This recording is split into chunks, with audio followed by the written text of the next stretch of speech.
Io sono qui oggi come presidente della Federazione Regionale Islamica del Veneto, che raggruppa più di 48 associazioni culturali islamiche in tutto il Veneto. La Federazione Regionale Islamica del Veneto fa parte di 15 federazioni regionali che formano la Confederazione Islamica Italiana, fondata a Roma nel 2012, dove abbiamo firmato la Carta dei Valori che comporta 10 punti. Primo punto: rispetto assoluto dei doveri della cittadinanza. Secondo punto: promozione e tutela dei diritti umani in accordo con la Dichiarazione Universale dei diritti dell'uomo dell'ONU e la Carta dei diritti fondamentali dell'Unione Europea. Terzo punto: rispetto della libertà individuali e collettive, della sacralità della vita e il rifiuto di ogni forma di violenza. Quarto punto: scelta del dialogo come metodo per la soluzione delle controversie, dove la casa di Dio diventa il luogo privilegiato di incontro e di condivisione valoriale. Quinto punto: rifiuto di ogni forma di discriminazione. Sesto punto: indipendenza e neutralità nei confronti di ogni influenza ideologica. Settimo punto: promozione dei diritti della donna musulmana nella società italiana. Ottavo punto: sostegno ai giovani per aiutare a inserirsi nella società italiana, evitandone l'emarginazione. Nono punto: rafforzamento dei valori della democrazia e della trasparenza in tutte le pratiche della Confederazione. Ma oggi siamo qui perché noi musulmani abbiamo questo incontro con i cristiani. Circa 20 giorni fa abbiamo festeggiato il Natale insieme ed eravamo tutti quanti contenti nella speranza che il 2015 ci portasse fortuna. E il giorno 3 gennaio 2015 si è celebrata la nascita del profeta Muhammad, pace e lode su di lui, e aspettavamo gli auguri da parte di tutti. Invece è successo quello che non ci saremmo mai immaginato: la tragedia di Charlie Hebdo, dove 2 o 3 terroristi hanno fatto più di 12 vittime. Noi come musulmani ci siamo impegnati nel fare un comunicato stampa dove abbiamo condannato questo atto terroristico, ma le vittime erano più di 12. C'era e c'è una vittima in più, ed è l'Islam. Perché questi criminali hanno detto che hanno vendicato il profeta Muhammad, pace e lode su di lui. Invece sono stati traditi i nostri valori e principi. L'Islam rifiuta questi fatti e non c'è nessuna religione che chiama all'odio e alla violenza. Ma a causa di queste vicende e dei gesti di questi terroristi, la nostra religione viene macchiata ed è macchiata.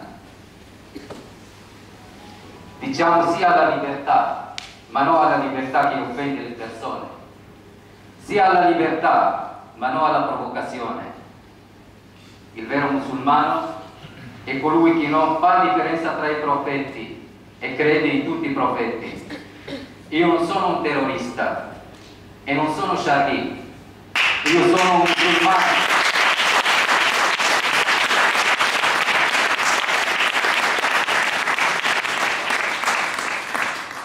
Io sono un musulmano che rispetta il prossimo. Sono un musulmano che chiama all'integrazione e al dialogo. Sono un essere umano. Non voglio che il mio profeta sia deriso o offeso. Non voglio che nessun profeta sia offeso, perché io sono musulmano grazie al profeta. Io sono pacifista grazie al mio profeta. Io porto rispetto al prossimo grazie al mio profeta. Il profeta per noi è più sacro della nostra famiglia e la nostra prima priorità. E vi recito un verso del Corano che mi ha portato il mio profeta, dove Dio disse: o esseri umani, vi abbiamo creato da maschio e femmina e abbiamo fatto di voi popoli e tribù per fare conoscenza tra di voi, non guerre. Dio disse ancora chi salva una vita come se fosse ha salvato l'intera umanità e chi ammazza una vita come se fosse ha ammazzato l'intera umanità. Il nostro profeta disse: chi fa male a un cristiano o un ebreo sarò io contro di lui il giorno del giudizio.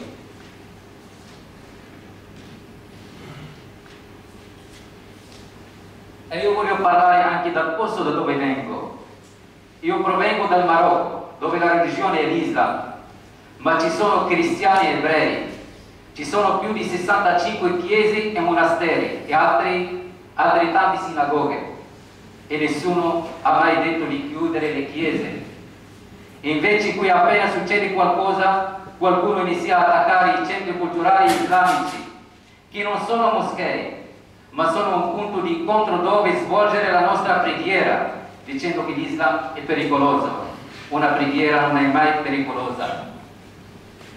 Infine voglio dire a coloro che continuano a vendere armi per uccidere degli innocenti, come è accaduto in Francia e come sta continuando a accadere in Siria, in Iraq, in Africa, in Palestina.